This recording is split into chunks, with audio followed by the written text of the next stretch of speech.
Salut à tous, on se retrouve pour une nouvelle petite review. Alors cette fois-ci c'est le Micro T1, donc une Red Dot de chez JJ Airsoft.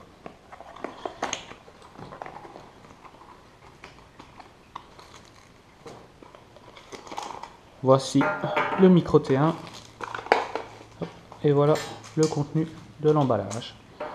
Alors j'ai choisi une version noire pour mon MP7 et j'ai choisi un pack dans lequel on avait déjà un kill flash.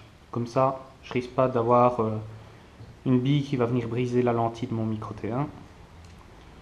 Alors ce kill flash se visse tout simplement dessus. Voilà. Alors dans ce pack, on a aussi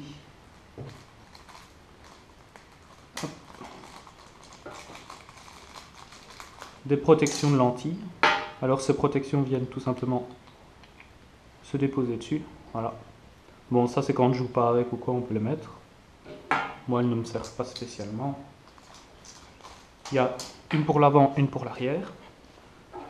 On a une petite clé de réglage.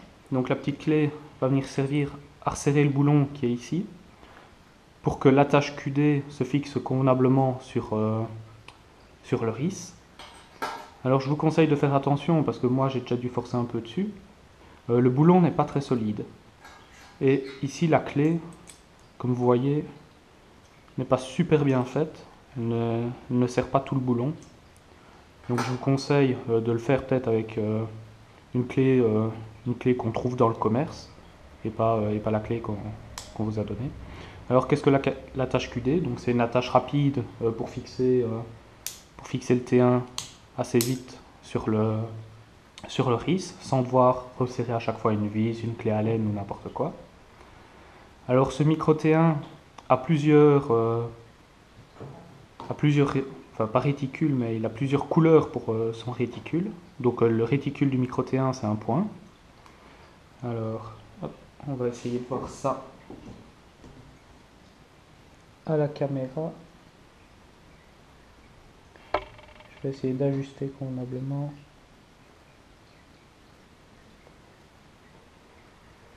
S'il voudrait bien faire le rendu en même temps, c'est chouette. Voilà, donc ici on a un point vert. On le voit un peu sur le côté gauche. Alors on a 5 intensités pour le point vert. À chaque fois, hop, un peu moins fort. Un peu moins fort.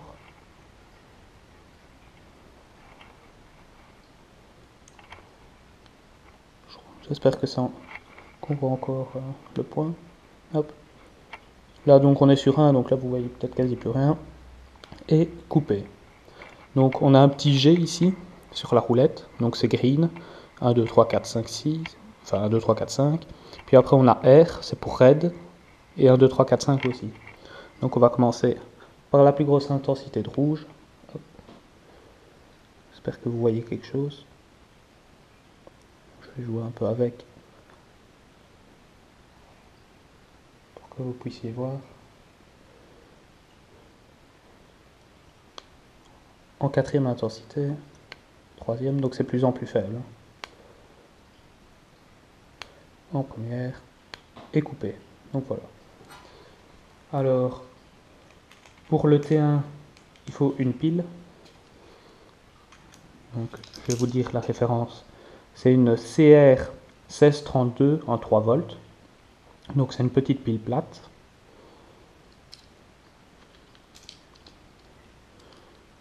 Alors comme vous voyez, la clé peut aussi servir à revisser ça.